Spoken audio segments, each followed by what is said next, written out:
Steve Barkley Ponders Out Loud is brought to you by Academy for Educators, online professional development for teachers and leaders. Online courses, modules, and micro-credential programs for teachers to enhance their skill sets. Now featuring the instructional coaching micro-credential, including 5 online modules framed around the work of Steve Barkley. Learn, grow, inspire. academyforeducators.org. Hello, and welcome to the Steve Barkley Ponders Out Loud podcast. For over 3 decades, I've had the opportunity to learn with educators at all levels, both nationally and internationally. I invite you to listen as I explore my thoughts and learning on a variety of topics connected to teaching, learning, and leading with some of the best and brightest educators from around the globe. Thanks for listening in. Professional learning. Let's not go back to the old normal. I'm excited today to have Allison Rodman, the author of Personalized Professional Learning, a job-embedded pathway for elevating teacher voice, join us on the podcast. Allie is also the founder of The Learning Loop, an organization that designs, facilitates, and coaches professional learning. Welcome, Allie. Thanks so much for having me, Steve. It's a pleasure to be here today. Well, I'm wondering if you would just start telling us a little bit about your background and what led you to form the Learning Loop. Certainly. So I was a high school teacher in both Richmond, Virginia, as well as in Philadelphia, Pennsylvania. I worked as an instructional coach and a school leader.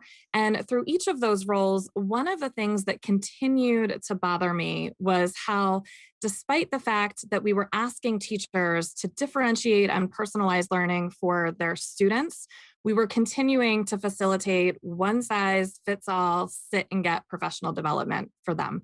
And I knew that not only could we do better, but we had to do better on behalf of those teachers. Well, on your website, you describe the importance of professional learning, including learner voice, co-creation, social construction, and self-discovery. And I'm wondering if you could kind of walk us through those, considering what role should administrators and instructional coaches play in making those happen for teachers?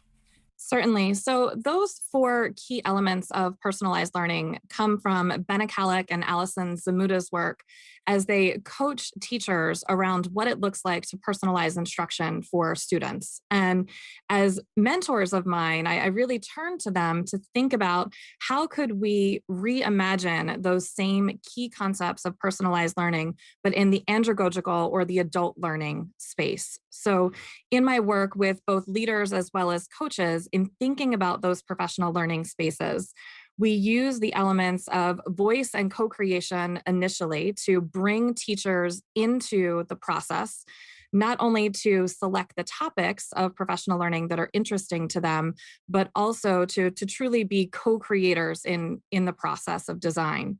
And then from there, we want to ensure that the professional learning sessions themselves, whether those are happening synchronously or asynchronously, provide opportunities for teachers to socially construct, to get messy with the content, not just go through a series of strategies and deliverables, so that ultimately when they leave that session and go to implement the work in practice, it leads them toward self-discovery where they continue to extend that learning loop, both as a group as well as individually in their practice. One of the phrases that I frequently use in my work with professional learning communities, and then tie it back to teachers developing their professional growth plans, is the question, what do my students need me to learn? I'm wondering how you see that student needs or student goals entering into the work of professional learning. Yes. So, Steve, typically when I'm working with a district or school leader or a professional learning facilitator, I encourage them to use multiple data sets to guide their planning processes. And one of those sets is a teacher needs assessment. So that's the sort of teacher want part of the equation, right? That choice and that voice in the process. Another part, as you noted, is our student achievement and growth data. So, from what we're seeing related to student progress, what are our students mirroring back to us that they need from us as learning facilitators for them? And then third, I also look at, with those leaders and coaches, the observation and evaluation data that they've collected both formally and informally over the course of the year. Because I want to ensure that when we identify what the student needs are, we're also matching them up with the teacher needs. Where are the gaps in practice that we need to address to ensure that teachers have the capacity, the skills, and the mindsets necessary to meet that student need as effectively as possible? Ali, how has the pandemic impacted your work that you're doing? Well, I'm spending a lot more time in Zoom rooms. I have to be honest there. Less time working directly in schools and in conference spaces. In some ways, I like to refer to this time as sort of the pause and the pivot, right? And I think we've overused that word pivot possibly as much as we possibly can. But we were moving to this space in professional learning where things were becoming more personalized, not only for teacher professional learning, but also for coach and leader professional learning. And in some ways, we kind of halted, right? We paused and went back to, as we did in student instruction, to some of our old practices where it was much of the same one size fits all, work. However, where we were able to pivot, and I hope that we're able to keep some of this, is that we started rethinking how we use time and space in professional learning. So, whether that was making some shifts in our learning and our coaching platforms, or becoming comfortable with new modes of communication, I feel as though the pandemic gave us an opportunity to reimagine how we use not only the content part of professional learning, but the time and space elements as well. I'm wondering how we look at what we learned that we need to hold on to as we move ahead. And I found that I was forced to actually more personalize my work over Zoom. Um, and I've expanded that. I just put a project together this week where I'm consulting with a school that's looking to redesign their professional growth plan with teachers, and there's 7 administrators, and so the project's going to start with me having a one-on-one conversation with each of the 7 administrators, so that when we go into the first meeting that I'm facilitating, I'll go into it with all that background. That's something I never would have done when I was jumping on airplanes and flying off.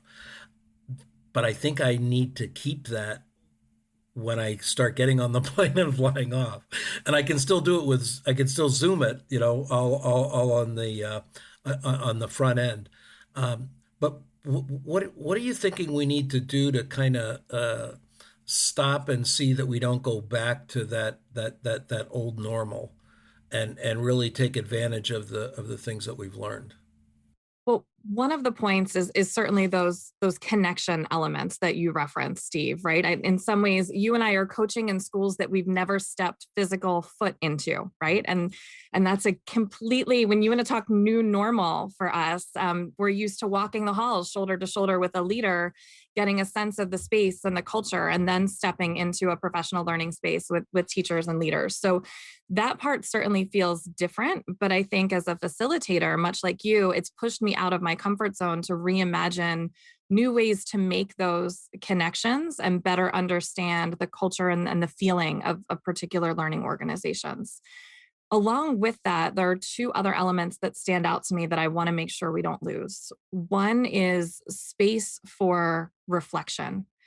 In some ways, being away from the hustle and bustle of, moving from class to class, meeting to meeting, room to room, it's given us an opportunity at all levels of the system in some ways to pause and to be able to reflect on the procedures and the practices that have had the greatest impact on our work, and those that we might be able to let fall away in order to make space for the most critical elements. And second is that in some ways, much like you described, kind of that personalization and those one-on-one touch points, this time has given us permission to exclude individuals from particular sessions in a meaningful way. In Priya Parker's work, The Art of Gathering, she references this principle of excluding well in order to ensure that our gatherings together are as meaningful and as authentic as possible. And I think sometimes in education, we bring everyone to the table without the thought and intention about whether it's the right people in the right space at the right time. And by putting people into different teams and rooms and breakout sessions, we've had to get much more careful and intentional about those moves. And I hope that that piece continues to serve us well, whether we're in virtual spaces or physical ones. That's powerful. I'm just thinking back to the very beginning of my career I was still full-time classroom teaching and doing some PD services. And I would plan out what I was going to do with the central office person who was hiring me. And then I'd show up and there'd be people in the audience that was making absolutely no sense at all. And it's clock hours, right? We feel like everyone has to be there, and it's not respectful, it's not thoughtful, and it's certainly not what we would do with our students. So we shouldn't be doing it with our adult learners either. I have not thought of this in years till I was just listening to you lay it out, but I was actually asked to do a 90-minute session on bringing hands-on into the primary science classroom. And I was having people go around and introduce themselves. And this person said, "I'm a high school English teacher." And I stood there with my mouth open, and I didn't know what to say. I was like embarrassed that it certainly wasn't my responsibility that they were there. But No, but in the same breath, we're coaching teachers to put students into very intentional small groups that are based on learning objectives. I mean, we can do the same for adults also. As we move along here to close it out, I'm wondering if you've got one top suggestion that you'd like to offer to those who would be planning professional learning pieces that might be available to teachers this spring yet.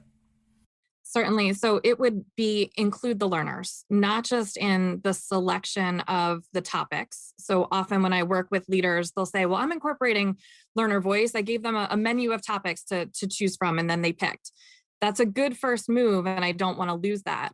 But I also want to ensure that those teachers are co-creators in the process, as I referenced earlier, so that we are bringing them in early when we are planning the design to make sure that the series of learning activities that we are outlining, that the types of resources that we're bringing in, and the ways in which we're conceiving that learning continue beyond the synchronous engagement considers their individual needs and learning preferences as well along the way. Well, you just tapped me. I'm going to have to pass on a compliment. I had a first phone call with a administrator last night who was looking for some information about some PD. And to my surprise, when the Zoom room opened, there were 5 teachers there that he had invited to talk to me before we got into any other discussion.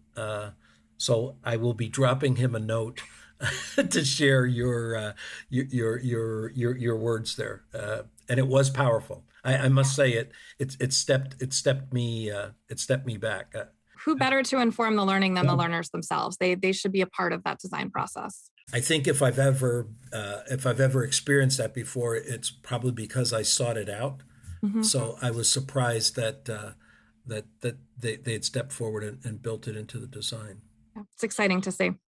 Allie, I'm wondering if you would share with folks a little bit about your book and some information about your website and how people can connect with you. Certainly. So, my book is Personalized Professional Learning, a job embedded pathway for elevating teacher voice. It's available from ASCD as well as on Amazon. And it really serves as a guidebook for both leaders and facilitators to walk them through the steps that they might take to design as well as continue a more personalized model of professional learning at all levels of the system. And individuals can connect with me on Twitter, Facebook, and Instagram at The Learning Loop, as well as check out my website, www.thelearningloop.com. This spring, I'm going to be offering a virtual course specifically for facilitators. So we'll walk through step by step, what does it mean to craft professional learning engagements that don't just feel like one-time events, but truly personalized experiences for our learners. Well, Ali, thank you. And I'll make sure that we have your website posted on the lead into this podcast in case folks are out walking as they're listening and didn't catch it. They can go there and find it. Thanks again for sharing your thinking and expanding mine. It was a real pleasure. Thanks so much, Steve. I appreciate you having me on. Thanks again for listening. You can subscribe to Steve Barkley Ponders Out Loud on iTunes and Podbean, and please remember to rate and review us on iTunes. I also want to hear what you're pondering. You can find me on Twitter at Steve Barkley, or send me your questions and find my videos and blogs at barkleypd.com.